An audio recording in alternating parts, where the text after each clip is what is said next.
Is it true that I, brother teacher Reginald, has never drank in my life or smoked in my life or done drugs in my life? True story. It is. Someone asked me that question in the comment section of one of my videos, and they said not even this or not even that, so on and so forth. Now, I want to clarify something for you, because I know, no reflection on this individual, but I know people play games, and they want to try to point the finger at you and say, see, aha, you did drink and you did smoke and so on and so forth. Okay, let's clarify something and make sure that you understand this concretely.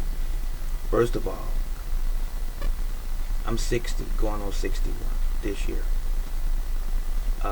I've had a full life.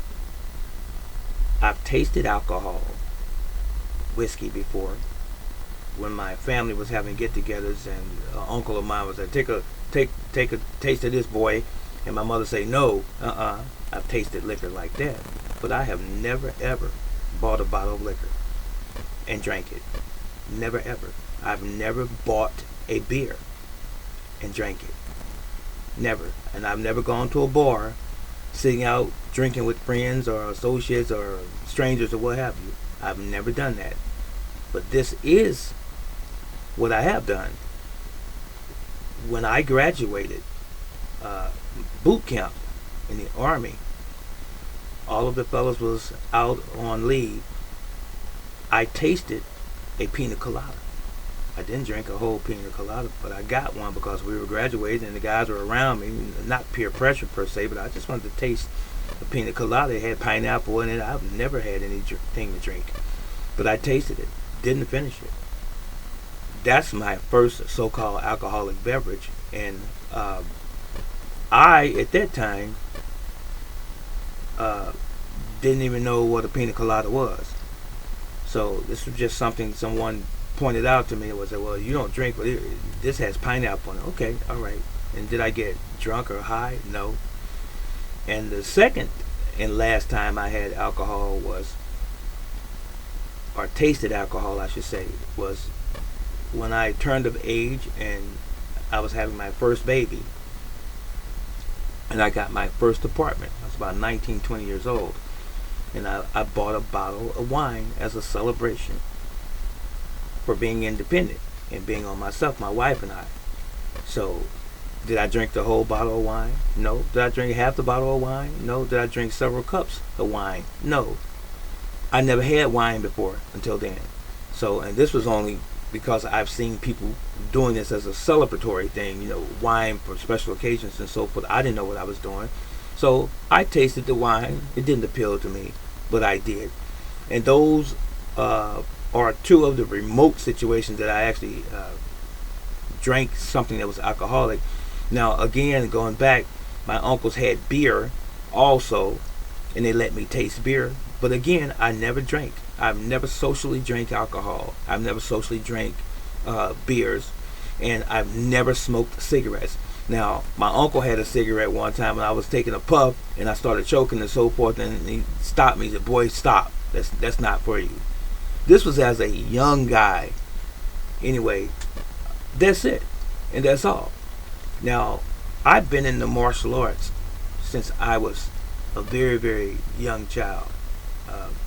Around 19 years old, I began in martial arts. That was my focus.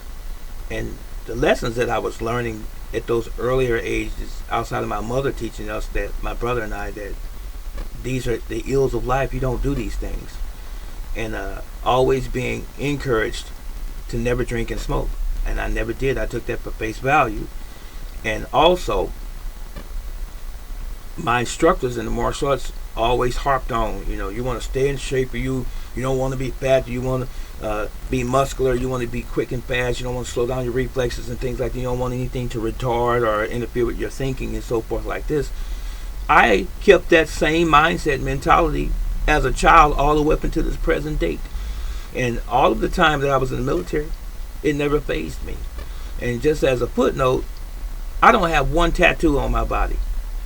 And I was in the Army.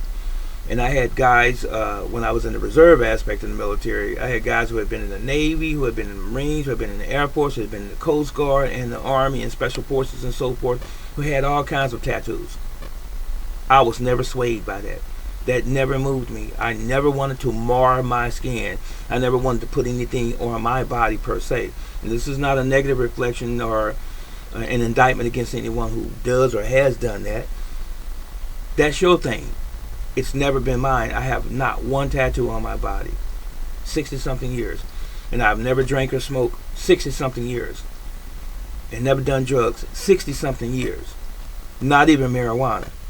And so someone, and several someones, thought this was an odd thing. And I'm saying, for real? All it is choice. I choose not to. And I maintain this. And again, I'm not talking down on anyone that does these things, but I'm saying for me, I don't do that. So I want to encourage you all that are smokers of cigarettes, tobacco products, to stop. I will throw this in here because cigarette smoking causes cancer. Ask Yul Brynner, the actor, the late actor Yul Brynner. He even did a commercial. This is the late Yul Brynner. Please don't smoke. And we have too much evidence. And I worked in nursing, and I worked at VA hospital when I got out of the hospital. And I've seen a lung that was healthy, and I've seen a lung that was ravaged by a smoker, someone who had that habit of smoking. But people do what they do because of manifold reasons, insecurities, peer pressure. They started at a young age and they can't let it go, and so forth, and or they say they can't, or they're just addicted. This is my thing. If you can go to a store and ask for a pack of cigarettes, you can also say no and don't do it. Both of them involve a decision. The same is true with alcohol. I have two very good friends that passed away this past year of cirrhosis of the liver. From what? Drinking. Every single day. Cirrhosis of the liver.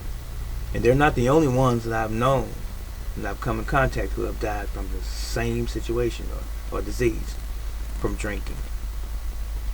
That's it, and that's all, really. So, as I said about the cigarette example, no one makes us go to a bar and drink.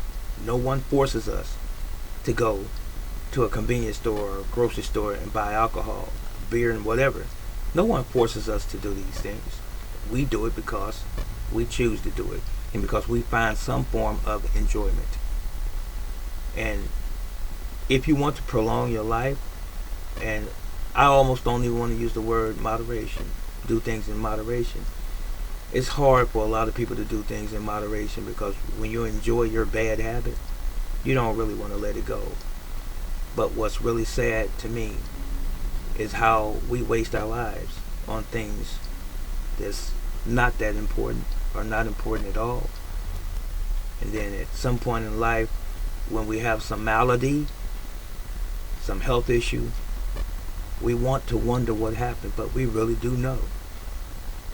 We were just simply not kind to this body that was given to us. That was it, and that was all. Enjoy your day, enjoy your evening, wherever you might be, and may the whole world be blessed. May the people in Ukraine come from up under the tyranny that's been imposed upon them by Russia. May God, Allah, Yahweh, Emmanuel, Jehovah, may He bless all of us. You take care, and I'll see you in the next video. Please like, share, and subscribe if you haven't. This is Brother Teacher.